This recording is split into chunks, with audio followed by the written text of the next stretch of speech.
നമസ്കാരം. ഫേസ്ബുക്കിൽ വരുന്ന ചില രസകരമായ പോസ്റ്റുകൾ, അത് ജിതിൻ കൃഷ്ണയുടെ, ജിതിൻ ജേക്കബിൻ്റെ, ആദിത്യ വിക്രമൻ്റെ ഒക്കെ പോസ്റ്റുകൾ ഞാൻ പലപ്പോഴും പ്രിയപ്പെട്ട പ്രേക്ഷകരുമായിട്ട് പങ്കുവയ്ക്കാറുണ്ട്. ഇന്നും അത്തരത്തിലൊരു പോസ്റ്റാണ് ആദിത്യ വിക്രമൻ്റെ.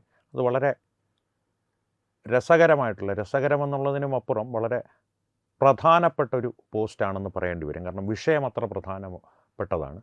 അതിലെ വിഷയം ആദ്യം അദ്ദേഹം പ്രതിപാദിക്കുന്നത്, ആ പോസ്റ്റ് തുടങ്ങുന്നത് ബോക്സറായ മുഹമ്മദ് അലിയിൽ നിന്നാണ്. നമ്മുടെ ചിറ്റപ്പൻ പറഞ്ഞ ഫുട്ബോളിൽ ഒരുപാട് നേട്ടങ്ങൾ ഭാരതത്തിന് നൽകിയിട്ടുള്ള മുഹമ്മദ് അലി തന്നെ.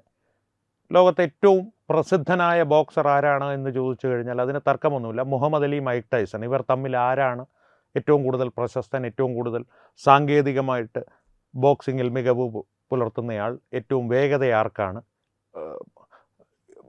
പഞ്ചുകളിൽ ഏറ്റവും ഭാരമാർക്കാണ്, ഇടികളിൽ ആരുടെ ഇടിയാണ് ഏറ്റവും കനത്ത ഇടി, ഇവർ തമ്മിൽ മത്സരിച്ചാൽ ആര് ജയിക്കും എന്നുള്ള തർക്കത്തിനപ്പുറം നമ്മുടെ കായിക പ്രേമികൾക്ക് തർക്കമൊന്നുമില്ല. ലോകത്തെ ഏറ്റവും പ്രശസ്തരായ ബോക്സർ ഇവർ രണ്ടുപേരുമാണ്. ഈ മുഹമ്മദ് അലിയാണ് ആദിത്യ വിക്രമൻ്റെ പോസ്റ്റിലെ വിഷയം. മുഹമ്മദ് അലിയെ ഇപ്പോൾ ആദിത്യ വിക്രമൻ പരാമർശിക്കുന്നത് എന്തിനാണ് എന്നുള്ളത് പോസ്റ്റിലേക്ക് പോകുമ്പോൾ പ്രേക്ഷകർക്ക് മനസ്സിലാവും. ആ പോസ്റ്റിലേക്ക് നേരെ ഒന്ന് പോകാം. അതിനിടയിൽ നമ്മുടെ പതിവ് പോലെ നമ്മുടെ ചില അഭിപ്രായങ്ങളും ചേർത്ത് വിഷയം ഞാൻ നിങ്ങളുടെ മുമ്പിൽ അവതരിപ്പിക്കാം. ബാക്കി നിങ്ങൾ തീരുമാനിക്കൂ കേട്ടിട്ട്, ഇതിൻ്റെ പ്രസക്തിയും അപ്രസക്തിയും, ഈ ദിവസത്തിൽ ഇപ്പോഴത്തെ നാം കടന്നു പോകുന്ന സമയത്തിലുള്ള പ്രസക്തിയും അപ്രസക്തിയും. ഇപ്പോൾ ആദിത്യ വിക്രമൻ്റെ പോസ്റ്റിലേക്ക് നേരെ പോകാം. പോസ്റ്റ് തുടങ്ങുന്നത് മുഹമ്മദ് അലിയെക്കുറിച്ചാണ്. അതൊരു ചിത്രം കൊടുത്തിട്ടുണ്ട്. അതേ ചിത്രം തന്നെ ഞാൻ പ്രേക്ഷകരെ കാണിക്കാം. ആ പോസ്റ്റിൽ കൊടുത്തിട്ടുള്ളത് ആ ചിത്രം ഒന്ന് കാണും. ചിത്രം കണ്ടല്ലോ. പോസ്റ്റ് ഇങ്ങനെയാണ് തുടങ്ങുന്നത്. ഇയാളെ മഹാനായ മനുഷ്യസ്നേഹി എന്ന് ചിലരൊക്കെ വിശേഷിപ്പിക്കുന്നത് നിങ്ങൾ കേട്ടിട്ടുണ്ടാകും. ഈ പോസ്റ്റിൽ കാണുന്നതാണ് അതിൻ്റെ കാരണം. ഒരു മുസ്ലിം എന്ന നിലയ്ക്ക് ഇസ്ലാമിന് വേണ്ടി ജിഹാദ് നടത്താൻ ഞാൻ തയ്യാറാണ്. ജിഹാദിൽ പങ്കെടുത്ത് അന്യമതക്കാരെ കൊല്ലാനും അവരുടെ കൈകൊണ്ട് ചാകാനും ഞാൻ തയ്യാറാണ്. എന്നാൽ എൻ്റെ സ്വന്തം രാജ്യത്തിന് വേണ്ടി യുദ്ധം ചെയ്യാൻ ഞാൻ തയ്യാറല്ല എന്ന് ഈ ബോക്സിംഗ് താരം പറഞ്ഞതുകൊണ്ടാണ് ഇയാൾ മഹാനായ മനുഷ്യസ്നേഹിയായത്. ഇങ്ങനെ തന്നെയാണ്, വളരെ ഒരു കോൺട്രവേഴ്സ്യൽ സ്റ്റേറ്റ്മെൻ്റ് എന്ന് പറയാവുന്ന ഒരു രീതിയിലാണ് ആ പോസ്റ്റ് തുടങ്ങുന്നത് തന്നെ. പക്ഷേ ഇതിലൊരു സത്യമുണ്ട്, അതിലേക്ക് വരാം. ആ സമയത്ത് US വിയറ്റ്നാം യുദ്ധം നടക്കുകയായിരുന്നു. വിയറ്റ്നാം എന്ന രാജ്യം ഒരു കമ്മ്യൂണിസ്റ്റ് രാജ്യമാണല്ലോ. അതിനാൽ ലോകത്തെമ്പാടുമുള്ള കമ്മ്യൂണിസ്റ്റുകാർ വിയറ്റ്നാമെതിരെ യുദ്ധം ചെയ്യില്ലെന്നുള്ള മുഹമ്മദ് അലിയുടെ തീരുമാനത്തെ പാടിപ്പുകഴ്ത്തി. അതങ്ങനെയാണല്ലോ. ലോകം മുഴുവനുള്ള ജിഹാദികൾക്ക് ഇസ്ലാമിക രാജ്യങ്ങളോടാണ് കൂറെന്നുള്ളത് പോലെ ലോകം മുഴുവനുള്ള കമ്മ്യൂണിസ്റ്റുകൾക്ക് കൂറ് അവരുടെ കമ്മ്യൂണിസ്റ്റ് രാജ്യങ്ങളോടാണ്. ഈ ചൈനയും റഷ്യയും ഫാദർലാൻഡുകളാക്കിയ കമ്മ്യൂണിസ്റ്റുകാരെക്കുറിച്ച്, പ്രത്യേകിച്ച് റഷ്യയെ ഫാദർലാൻഡാക്കിയ കമ്മ്യൂണിസ്റ്റുകാരെക്കുറിച്ച് അരുൺ ഷൂറി ഒരു പുസ്തകം തന്നെ എഴുതിയിട്ടുണ്ട്. ഇന്ത്യയിലെ കമ്മ്യൂണിസ്റ്റുകാർക്ക് കൂറ് ഇന്ത്യയുടെ ശത്രു രാജ്യമായ ചൈനയോടാണല്ലോ. അതിനാൽ മുഹമ്മദ് അലിയെ അവർ തലയ്ക്ക് മുകളിൽ ഉയർത്തി മഹാനാക്കി. ഇനി ജിഹാദികളുടെ കാര്യം പറയണ്ടല്ലോ. ക്രിസ്തുമതം ഉപേക്ഷിച്ച് ഇസ്ലാം സ്വീകരിച്ചപ്പോൾ തന്നെ അവർക്ക് മുഹമ്മദ് അലി മഹാനായി മാറി. മതത്തിന് വേണ്ടി മാത്രമേ താൻ കൊല്ലാനും ചാകാനും തയ്യാറാകൂ, രാജ്യത്തിന് വേണ്ടി ഒരിക്കലും ചെയ്യില്ലെന്ന് പ്രഖ്യാപിച്ചപ്പോൾ രണ്ടാമതും മഹാനായി. അങ്ങനെ ഈ കമ്മ്യൂണിസ്റ്റ് ജിഹാദി സഖ്യം അവരുടെ നുണപ്രചാരണത്തിലൂടെ മുഹമ്മദ് അലിയെ മഹാനാക്കി. ഈ മുഹമ്മദ് അലിയുടെ കാര്യം പറയുമ്പോൾ ഒന്ന് രണ്ട് കാര്യങ്ങൾ, ഈ പോസ്റ്റിൽ ആദിത്യ വിക്രമൻ പറയാത്ത ഒന്ന് രണ്ട് കാര്യങ്ങൾ, അദ്ദേഹത്തിന് ആ പോസ്റ്റിൽ അത് പറയേണ്ട കാര്യമില്ല. പക്ഷേ ഒരു ചില ചരിത്ര വസ്തുതകൾ പ്രേക്ഷകർ ആദ്യം മനസ്സിലാക്കണം. ഒന്ന്, മുഹമ്മദ് അലിയുടെ യഥാർത്ഥ പേര് കാഷ്യസ് മാർസലസ് ക്ലേ എന്നാണ്. അപ്പോൾ ഈ അമേരിക്കയിലെ കറുത്ത വർഗ്ഗക്കാരെ സംബന്ധിച്ച് ഒരു ചരിത്രം പറഞ്ഞു കഴിഞ്ഞാൽ അവരെ പലരെയും, അവരുടെ പൂർവികരെ പലരെയും ആഫ്രിക്കൻ രാജ്യങ്ങളിൽ നിന്നും മറ്റും വെള്ളക്കാർ പിടിച്ചുകൊണ്ടുവന്ന് അവിടുത്തെ തോട്ടങ്ങളിൽ അടിമകളാക്കി, പ്ലാന്റേഷനുകളിൽ അടിമകളാക്കി എന്തെങ്കിലും ഒരു പേര് നൽകിയാണ് വളർത്തിയതും അത് അവരുടെ പിൻതലമുറ ആ പേരുകളുടെ തുടർച്ച ഉൾക്കൊണ്ട് വളർന്നവരാണ് എന്നുള്ളൊരു ധാരണ പൊതുവെ ചരിത്രപരമായി അവിടെ പരത്തി വച്ചിട്ടുണ്ട്. അതിൽ കുറേയൊക്കെ ശരിയുമുണ്ട്. പക്ഷേ അതുകൊണ്ട് തന്നെ അവരുടെ ഈ പേരുകളെ, യഥാർത്ഥ പേരുകളെ, അവരുടെ പൂർവികരുടെ പേരുകളെ അവർ വിളിക്കുന്നത് പലപ്പോഴും അഭിസംബോധന ചെയ്യുന്ന സ്ലേവ് നെയിംസ് എന്നാണ്. ആ സ്ലേവ് നെയിംസ് ഉപേക്ഷിക്കുകയാണ് ഞാൻ. അങ്ങനെ ഒരു സ്ലേവ് നെയിമാണ് എൻ്റേത്. അതുകൊണ്ടാണ് ഞാൻ മതം മാറി മുഹമ്മദ് അലി എന്നുള്ള പേര് സ്വീകരിച്ചത്. പിന്നീട് അദ്ദേഹത്തെ കാഷ്യസ് ക്ലേ എന്ന് വിളിച്ചാൽ അദ്ദേഹത്തിന് ദേഷ്യം വരുമായിരുന്നു. പക്ഷേ മുഹമ്മദ് അലിയുടെ കാര്യത്തിൽ എല്ലാ കാര്യത്തിലും അദ്ദേഹം കാണിച്ചിട്ടുള്ള ഈ കപടത പോലെ തന്നെ ഈ പേരിൻ്റെ കാര്യത്തിൽ ഒരു വലിയ കപടതയുണ്ട്. കാഷ്യസ് മാർസലസ് ക്ലേ സീനിയർ എന്നത് അദ്ദേഹത്തിൻ്റെ അച്ഛനായിരുന്നു. അദ്ദേഹത്തിൻ്റെ അച്ഛൻ ഒരു പെയിൻറ്ററും മ്യൂസീഷ്യനും പിന്നീട് ഈ ഒരു തോട്ടം മുതലാളിയുമൊക്കെ ആയിരുന്ന ഒരു അത്യാവശ്യം സമ്പന്നനായ ഒരു വ്യക്തിയായിരുന്നു കാഷ്യസ് മാർസലസ് ക്ലേ സീനിയർ എന്ന കാഷ്യസ് മാർസലസ് ക്ലേ ജൂനിയറുടെ, മുഹമ്മദ് അലിയുടെ ശരിക്കും യഥാർത്ഥ നാമത്തിൻ്റെ അച്ഛൻ. ഈ അച്ഛൻ ഈ പേര് വരുവാനുള്ള കാര്യം, യഥാർത്ഥ കാഷ്യസ് മാർസലസ് ക്ലേ ഒരു വെള്ളക്കാരനായിരുന്നു. അദ്ദേഹം ഒരു തോട്ടം മുതലാളിയായിരുന്നു, ഒരു പട്ടാളത്തിലെ ഉന്നതോദ്യോഗസ്ഥനായിരുന്നു, റഷ്യയിലേക്കുള്ള അമേരിക്കയുടെ അംബാസഡറായിരുന്നു. അങ്ങനെ ഒരു പ്രസിദ്ധനായ വ്യക്തിയായിരുന്നു. അദ്ദേഹത്തിൻ്റെ പക്ഷേ കീർത്തിയിൽ ഏറ്റവും വലിയ കീർത്തി, അദ്ദേഹം അടിമത്തത്തെ പൂർണ്ണമായും ഇല്ലാതാക്കണമെന്ന് വാദിച്ച ആദ്യ വെള്ളക്കാരിൽ ഒരാളായിരുന്നു. അദ്ദേഹത്തോടുള്ള ബഹുമാനപൂർവ്വമാണ്, അല്ലെങ്കിൽ ബഹുമാന സൂചകമായിട്ടാണ് കാഷ്യസ് മാർസലസ് ക്ലേ സീനിയറിന് അദ്ദേഹത്തിൻ്റെ അച്ഛൻ ഈ പേര് നൽകിയത്. അത് തന്നെയാണ് മുഹമ്മദ് അലിയും കൊണ്ടുവന്നത്. ആ പേരിനെയാണ് പിൽക്കാലത്ത് ഞാൻ എൻ്റെ അടിമ നാമം ഉപേക്ഷിച്ചു എന്നുള്ള വീരവാദം മുഴക്കി മുഹമ്മദ് അലി ഉപേക്ഷിച്ച് മുഹമ്മദ് അലി ആയത്, കാഷ്യസ് ക്ലേയെ ഉപേക്ഷിച്ച് മുഹമ്മദ് അലി ആയത്. അതുപോലെ തന്നെയാണ് വിവേചനത്തിൻ്റെ പേരിൽ ഒളിമ്പിക്സിൽ ലഭിച്ച സ്വർണ്ണ മെഡൽ നദിയിൽ എറിഞ്ഞു കളഞ്ഞു എന്നുള്ള അദ്ദേഹത്തിൻ്റെ കഥ. അതും പിൽക്കാലത്ത് അദ്ദേഹത്തിൻ്റെ സുഹൃത്തുക്കൾ തന്നെ പറഞ്ഞിട്ടുണ്ട്. അത് അദ്ദേഹം ഒരു കഥയുണ്ടാക്കിയതാണ്. കാരണം ആ മെഡൽ അദ്ദേഹത്തിൻ്റെ കയ്യിൽ നിന്ന് എവിടെയോ നഷ്ടപ്പെട്ടു പോയി.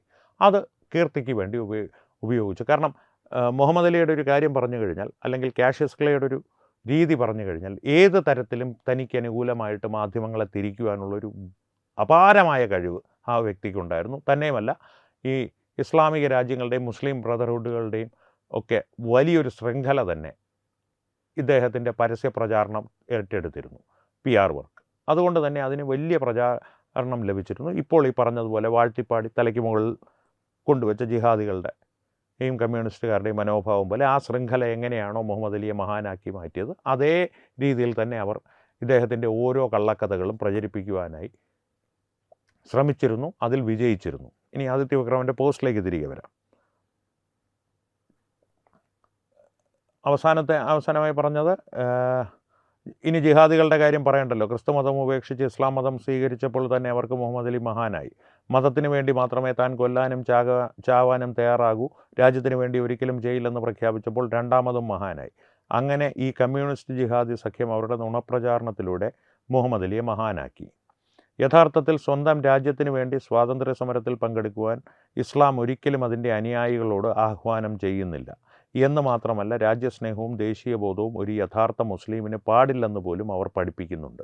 ഈ മുഹമ്മദ് അലിയുടെ കാര്യത്തിൽ പറഞ്ഞാൽ, വിയറ്റ്നാം യുദ്ധം ശരിയോ തെറ്റോ എന്നുള്ളത് ഒരു ഭാരതീയൻ്റെ വീക്ഷണകോണിലല്ല, അതൊരു അമേരിക്കക്കാരൻ്റെ വീക്ഷണകോണിൽ നിന്ന് നിങ്ങൾ കാണും.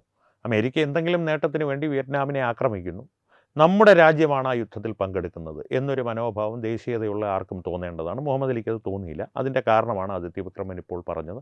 100% ഞാൻ അതിനോട് യോജിക്കുന്നു. കാരണം യഥാർത്ഥത്തിൽ സ്വന്തം രാജ്യത്തിന് വേണ്ടി യുദ്ധം ചെയ്യാൻ പാടില്ല, ഇസ്ലാമിന് വേണ്ടി മാത്രമേ ഇസ്ലാം യുദ്ധം ചെയ്യുവാൻ നിങ്ങൾക്ക് അനുവാദമുള്ളൂ എന്നുള്ളത് ആ മതം പലപ്പോഴും പഠിപ്പിക്കാറുണ്ട് അതിൻ്റെ അനുയായികളെ. മുഹമ്മദ് അലിയും അത് പഠിച്ച് ഉൾക്കൊണ്ട് അതനുസരിച്ച് ജീവിച്ചൊരു വ്യക്തിയാണ്, മഹാനല്ല. ഇസ്ലാമിൽ വർഗീയത എന്ന് പറഞ്ഞാൽ രാജ്യസ്നേഹവും ദേശീയബോധവും ഒക്കെയാണ്. കാരണം ഇസ്ലാം വർഗീയതയായി കാണുന്നത് രാജ്യസ്നേഹവും ദേശീയബോധവും ഒക്കെയാണ്. കാരണം പലരുടെയും വാക്കുകളിലും അഭിപ്രായങ്ങളിലും നമുക്കത് ഇന്നും കാണുവാൻ സാധിക്കും.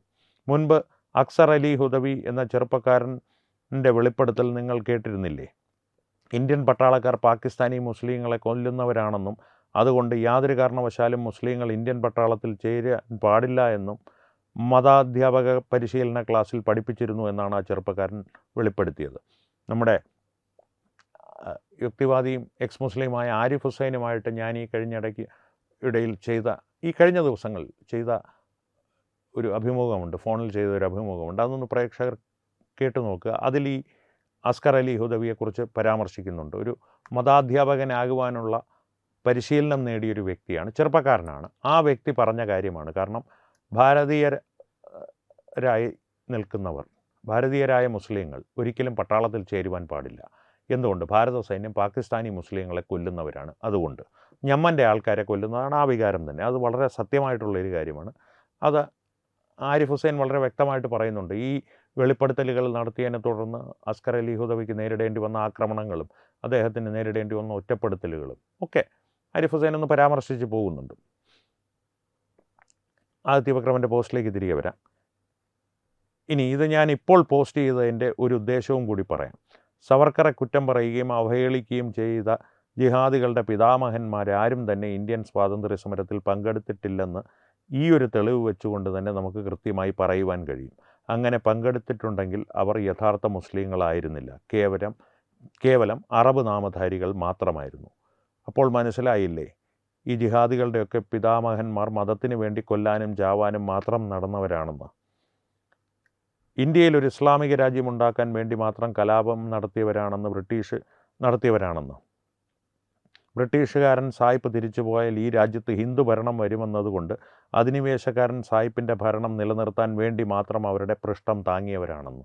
ആ ഖണ്ഡിക പോസ്റ്റ് അവസാനിക്കുകയാണ്. അതൊന്നുകൂടി ഞാൻ വായിക്കാം. അപ്പോൾ മനസ്സിലായില്ലേ, ഈ ജിഹാദികളുടെയൊക്കെ പിതാമഹന്മാർ മതത്തിന് വേണ്ടി കൊല്ലാനും ചാവാനും മാത്രം നടന്നവരാണെന്ന്. പ്രേക്ഷകർ തീരുമാനിക്കേണ്ട കാര്യമാണത്. ഞാൻ നിങ്ങളുടെ വ്യാഖ്യാനത്തിന് വിടുന്നു. അത് ഇന്ത്യയിൽ ഒരു ഇസ്ലാമിക രാജ്യമുണ്ടാക്കാൻ വേണ്ടി മാത്രം കലാപം നടത്തിയവരാണെന്ന്. അലി സഹോദരന്മാർ സ്വാതന്ത്ര്യ സമരമല്ല ഖിലാഫത്ത് എന്നുള്ള പേരിൽ നടത്തിയത്. അത് ഒരു മതപരമായിട്ടുള്ള ആഭാസ സമരം മാത്രമായിരുന്നു. അതിൻ്റെ അനുരണങ്ങൾ ഏറ്റവും കൂടുതൽ ഉണ്ടായത് കേരളത്തിലാണ്, മലബാറിലാണ്. ഹിന്ദു വംശഹത്യ തന്നെയായിരുന്നു. അത് പ്രേക്ഷകരുടെ വ്യാഖ്യാനത്തിനും വിടുന്നു. എൻ്റെ അഭിപ്രായവും ഞാൻ അതിനോടൊപ്പം വയ്ക്കുന്നു.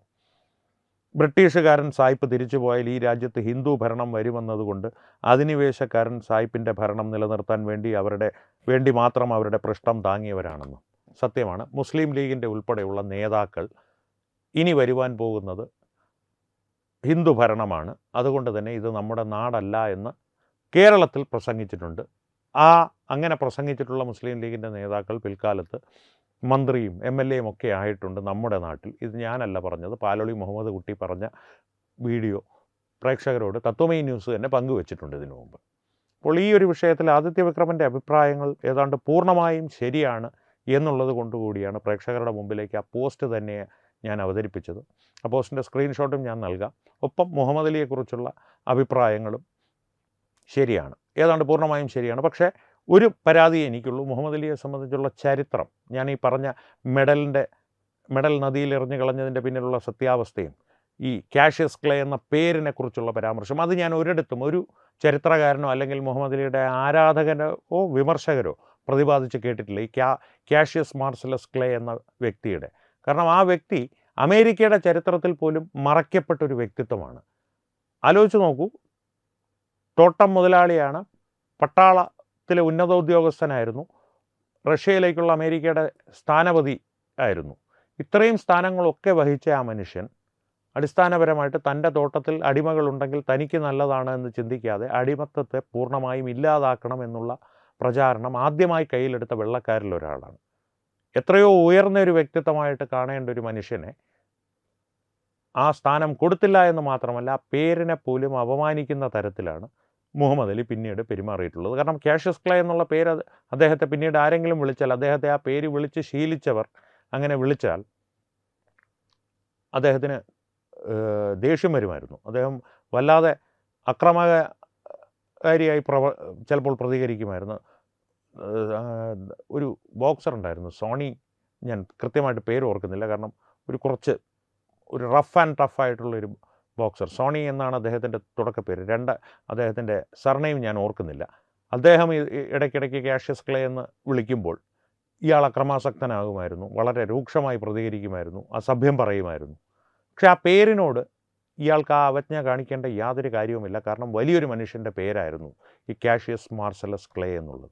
ഇത്തരത്തിലുള്ള ചരിത്രങ്ങൾ ആദിത്യ വിക്രമൻ കൂടുതൽ പരാമർശിച്ചിട്ടില്ല എന്നൊരു ചെറിയ പരാതി എനിക്കുണ്ട്. പക്ഷേ ആ പോസ്റ്റിൽ ആ ചരിത്രങ്ങൾ പരാമർശിക്കുവാൻ പോയാൽ പോസ്റ്റ് നീളുമെന്ന് മാത്രമല്ല, വിഷയത്തിൽ നിന്ന് യഥാർത്ഥ അദ്ദേഹം ആ പറഞ്ഞു കൊണ്ടെത്തിച്ച വിഷയത്തിലേക്ക്, നമ്മുടെ രാജ്യവുമായി ബന്ധപ്പെട്ട, നമ്മുടെ ദേശീയതയുമായി ബന്ധപ്പെട്ട, വീർ സവർക്കറുമായി ബന്ധപ്പെട്ട ആ ഒരു കൺക്ലൂഷനിൽ നിന്ന് ഒരുപാട് മാറിപ്പോകുമായിരിക്കും. അതുകൊണ്ടായിരിക്കും അദ്ദേഹം പരാമർശിക്കാത്തത്. പക്ഷേ നമ്മൾ മുഹമ്മദ് അലിയുടെ ചരിത്രം, യഥാർത്ഥ ചരിത്രം വിശദമായി തന്നെ ചർച്ച ചെയ്യും, പ്രേക്ഷകർക്ക് അതിൽ താല്പര്യമുണ്ടെങ്കിൽ.